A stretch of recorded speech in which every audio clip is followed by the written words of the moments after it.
כמה הוא החיה, כי הוא נתן את המקום.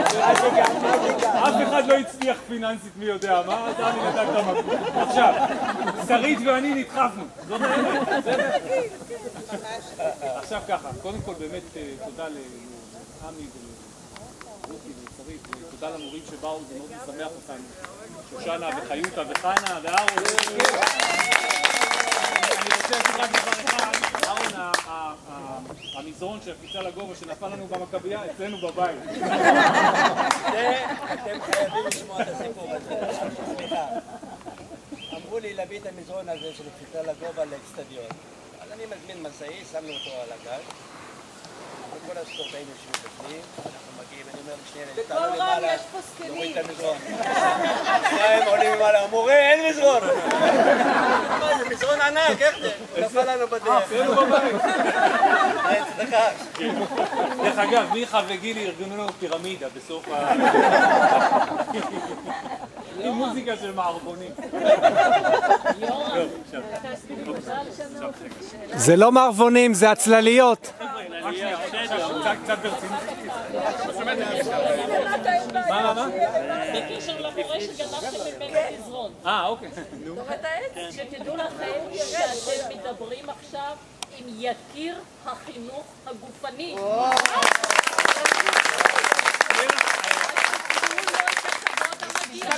אנחנו ידענו זה, תקשיבי חנה, שושנה, אנחנו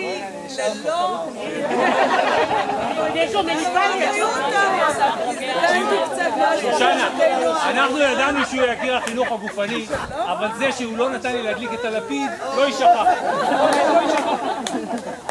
עכשיו, רגע, אנחנו רוצים להזכיר גם את החברים שלא איתנו. יעקב אליסף, עליו השלום. נפטר בגיל 16, המון שנים. 18. 13 לאוגוסט 62, ביום הולדת שלי. אוקיי. ואמנון ישראל. לא 62. אמנון ישראל. 82.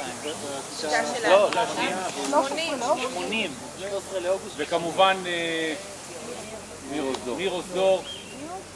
ניר אוסדור המתוק שכולנו הכרנו אותו היטב, וליווה איתנו אותו דרך כולל התיכון. והוא נהרג בתאונה נוראית, ואני נורא שמח שדליה פה איתנו. תודה רבה. ואם תראו את הילדים שלו, אז תראו אותו. באמת, מדהים. תודה דליה שבאת. עמי, מתנה קטנה. יהודית, מתנה עוד יותר קטנה. איפה יהודית? איפה יהודית? תודה רבה.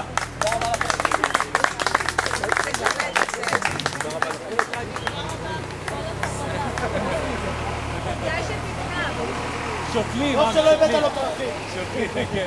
רצינו להביא פרחים. טוב שלא הבאת פרחים.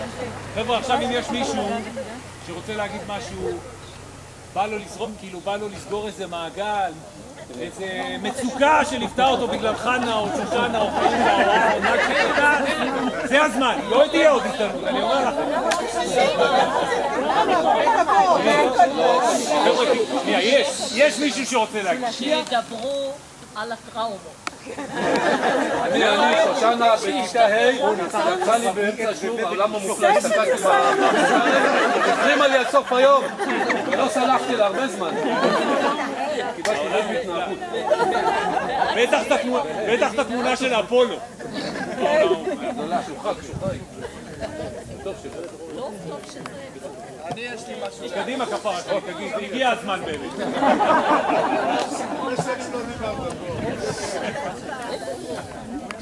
זה גם קשור אליך.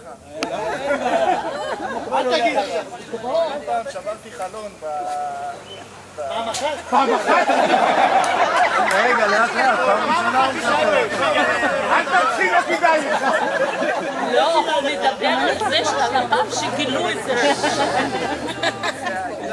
הייתה ישירה בחלון על מנת לשבור אותו. עולה. אז זה בכלל תחת הצלחה.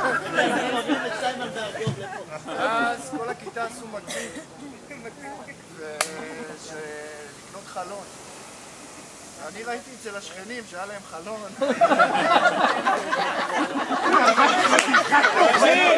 הוא לקח את הכסף והביא לחלון שלנו.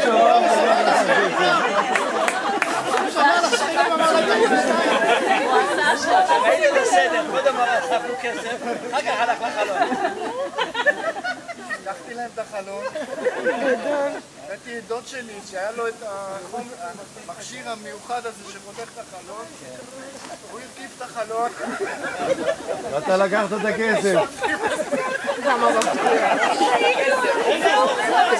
בהזדמנות שלך להחזיר את הדרור, זה בסדר, אנחנו אוהבים אותך. נשאר עם הכסף המחזיק והחוטף של החלום.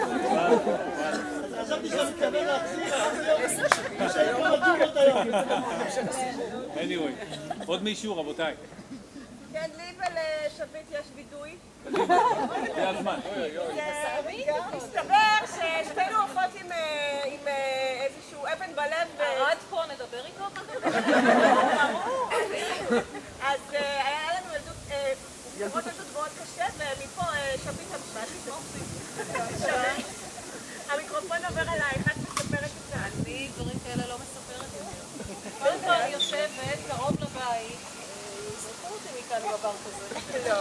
אחד שעברתי ועדת קבלה. הסיפור הוא כזה, מצאנו אפרוח שעמד למות, ואנחנו נורא ריחמנו עליו ואמרנו נעשה לו מוות רעב, נתגן אותו.